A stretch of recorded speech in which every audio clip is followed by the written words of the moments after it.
There comes a time in everybody's life when they need to decide, evolve or replicate.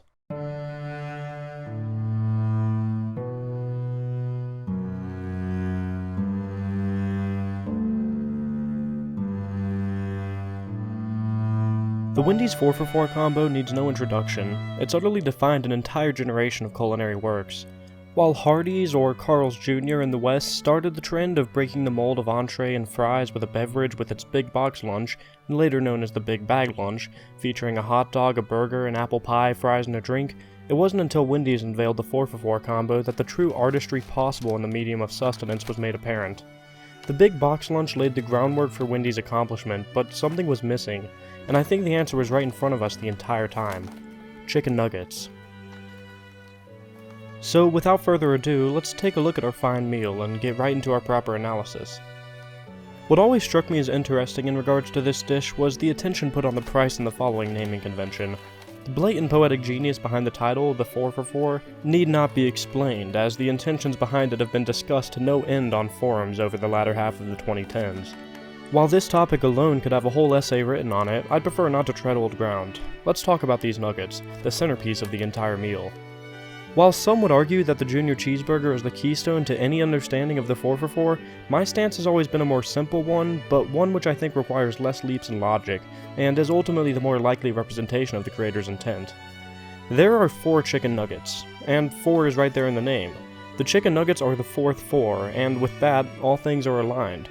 Our sights are lined up perfectly to take a deep look at the 4-for-4. What do these nuggets mean, and how can we relate their meaning back to our own experience in life? Well, in what may seem to be a bit of a leap of logic, one which I'll cover later, the Junior Bacon Cheeseburger always got the bulk of the attention in anyone's analysis, while the nuggets, divided as the dish is, seem small in comparison. But I would argue that no entree is complete without that final touch, and I believe that those nuggets are that touch. In this light, it's hard to not reflect on how this relates back to Wendy's, and indeed all corporations. When we think of Wendy's, we think of the international food conglomerate which has defined so many of our lives. But what we don't think about are the individuals that make this dream a reality. While the auteurism of any large production is generally the highlight of one's understanding, what we tend to think about less are the hard-working individuals who made that auteur's dream a reality. In this, I believe that Wendy's is stating that we need to focus less on the big picture and more on the individuals who helped paint it. This of course has major implications that lie not only in the art world, but in the lives we lead every day as mere individuals, mere nuggets.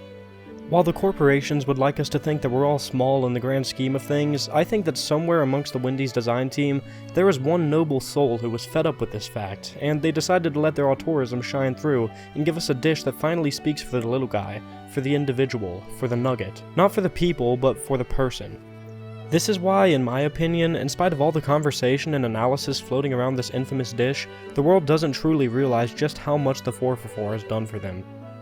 We all know that chicken nuggets can talk, but it wasn't until the 4-for-4 combo that I realized that they could truly speak.